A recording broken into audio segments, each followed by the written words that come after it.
শক্তির অবতরণ থেমে গেল। তালেবান ও পাকিস্তানের রক্তের লড়াই। এক রাতের আক্রমণে 57 সেনা নিহত।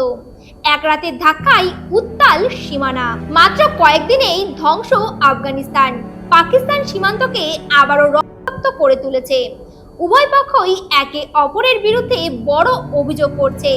বিমান হামলা, ক্রস বর্ডার হামলা এবং হাজারো মানুষের জীবন উল্টো পাল্টে দিচ্ছে। ঘটনাগুলো দ্রুত ঘটেছে, সে কারণে সত্য মিথ্যের ছাপ নাও মিটতে পারে। সপ্তাহের শুরুতে পাকিস্তান কাবুল সহ আফগান কয়েক স্থানকে লক্ষ্য করে বিমান ও ড্রোন হামলার অভিযোগ তোলে। এর জবাবে আফগানিস্তানের তালেবান পরিচালিত বাহিনী পাকিস্তানের সীমান্তে বড় ধরনের ও সংঘবদ্ধ আক্রমণ চালায়। একে কেন্দ্র করে সীমান্ত এলাকার পোস্ট ও সেনা ছাউনি ধরে তীব্র লড়াই শুরু হয়।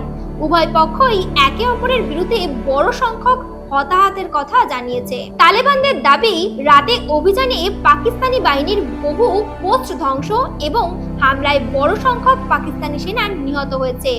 বিভিন্নভাবে 57 থেকে 58 জন নিহত বলে দাবি করা হয়েছে। পাকিস্তানের পক্ষ থেকে তাদের প্রকাশিত বিবৃতি ও সূত্র অন্যরকম সংখ্যা বলছে। উভয় পক্ষের দাবি আলাদা। স্বাধীনভাবে যাচাই করা হচ্ছে।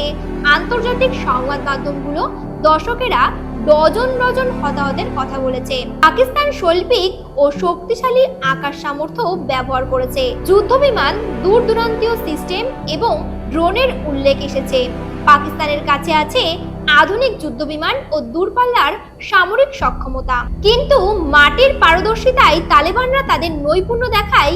গেরিলা কৌশল, আইআইডি, লক্ষ্যভিত্তিক হামলা, ছোট দলের হঠাৎ আক্রমণ ও দ্রুত সরে পড়া, ফলে বড় শক্তিও ভাঙাচোরা হয়ে পড়েছে। আন্তর্জাতিক বিশ্লেষকরা বলছেন, আধুনিক বিমান বাহিনী থাকলেই মাটির যুদ্ধ জিতবে এমন নিয়ম নেই। সীমান্ত এলাকার জনজীবন বিপর্যস্ত, অনেককে সরিয়ে নেওয়া হয়েছে। ব্যবসা বাণিজ্য বন্ধ, প্রধান বর্ডার প্যাসেজ বন্ধ হয়েছে। বহু সাধারণ মানুষ আহত বা নিহত হয়েছে। এয়ারপোর্টগুলোতে সিভিলিয়ান মাল্টিপল কেস উঠেছে। প্রতিবেশী দেশ, আন্তর্জাতিক শক্তি ও সুপরিচিত সংঘাত মধ্যস্থতাকারীর অপচেষ্টা করতে তৎপর। চীন, রাশিয়া সহ অন্যান্যরা শান্তি পুনঃস্থাপনের আহ্বান জানিয়েছে। এই ঘটনায় কেন পাকিস্তানের সবচেয়ে বড় ধাক্কা লেগেছে? প্রাথমিকভাবে বলা যায় 3টি কারণে। মাটির কৌশলের অভাব ও স্থানীয় অসুবিধা। ডুরান্ড লাইন, পাহাড়ি উপত্যকা ও জঙ্গল তালেবানদের দখলে। স্থানীয় ভূগোল সামরিক কৌশলকে বদলে দেয়। 2. সরবরাহ লাইন টার্গেটিং। বড় কনভে সমর্থনকারী সরবরাহ পথগুলোর ওপর আক্রমণ করে প্রতিপক্ষকে বিচ্ছিন্ন করা। 3. প্রচলিত অস্ত্রের সঙ্গে স্থানীয় ক্ষমতা। পেশাদার বাহিনীর সবচেয়ে ছোট অস্ত্র আইআইটি ও মেশিন গানগুলোকে দক্ষভাবে কাজে লাগিয়ে তালেবান সক্ষমতা প্রদর্শন করেছে। এই কারণগুলোকে মিলিয়ে পাকিস্তানি হাতে থাকা আকাশগত ক্ষমতাকে ভূমিতে পুরোপুরি কার্যকর করতে পারেনি। ফলে রাতের একাধিক হামলায় বড় ক্ষতির মুখে পড়ে পাকিস্তান। আফগানিস্তান পাকিস্তান সংঘর্ষ ছড়িয়ে পড়লে অঞ্চলে অস্থিরতা বেড়ে যায়। বাণিজ্য, শরণার্থী প্রবাহ এবং নিরাপত্তা ঝুঁকি বেড়ে ওঠে। তৎপর দেশগুলো শান্তি চর্চা শুরু করেছে। জাতিসংঘ আঞ্চলীয় শক্তি ও বড় রাষ্ট্রগুলোর সামরিক বিরতি বা ভেতর কূটকৌশল করতে উদ্যোগী হয়েছে। রিটার্নস, এপি ও গার্ডিয়ানের রিপোর্ট অনুসারে অন্তত কিছু সময়ের জন্য 48 ঘন্টার বিরতির উদ্যোগ নেওয়ার কথা উঠে এসেছে। এর মধ্যে বড় শিক্ষা হলো, আধুনিক অস্ত্র সবসময় জয়ের নিশ্চয়তা নয়। ব্যয়বহুল যুদ্ধ বিমান, স্মার্ট বোমা ও দূরপাল্লার ক্ষেপণাস্ত্র থাকলেই মাঠে জয় নিশ্চিত হয় না। ছোট দলগুলো যদি স্থানীয় পরিসরে কাজ করে, তারা বড় শত্রুকে চাপে ফেলতে পারে এবং তা খুব দ্রুত হতে পারে। এই বাস্তবতা পাকিস্তানের সামরিক ভাবমূর্তিকে আংশিকভাবে চ্যালেঞ্জ করেছে। দুই পক্ষের মাঝে তীব্র সংঘাত এবং জনহানির খবর এসেছে।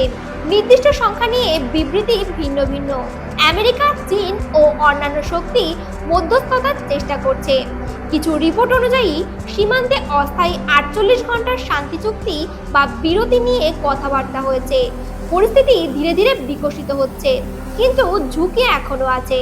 এই সংঘাত একেবারে নতুন কিছু দেখায়নি, তবে এটাও প্রমাণ করে যে আধুনিক যুদ্ধ শুধু বিমান ও টেকনোলজির খেলা নয়। প্রাণপণে লড়াই করে কৌশল, সাহস ও ভূবিজ্ঞানের বড় প্রভাব বেঁধে যায়। এক রাতের আঘাতে পাকিস্তানি সৈন্যদের বড় ক্ষতি হওয়া, সীমান্ত অঞ্চলে জনজীবনের বিপর্যয় ও আন্তর্জাতিক কূটনৈতিক তৎপরতা সব মিলিয়ে এটি একটি সার্থক বার্তা। সব মিলিয়ে এটি একটি সতর্কবার্তা। সীমান্ত শাসন, তথ্য ঘটনা যাচাই ও স্থানীয় বাস্তবতা বুঝে কৌশল গ্রহণ না করা হলে বড় মূল্য দিতে হতে পারে।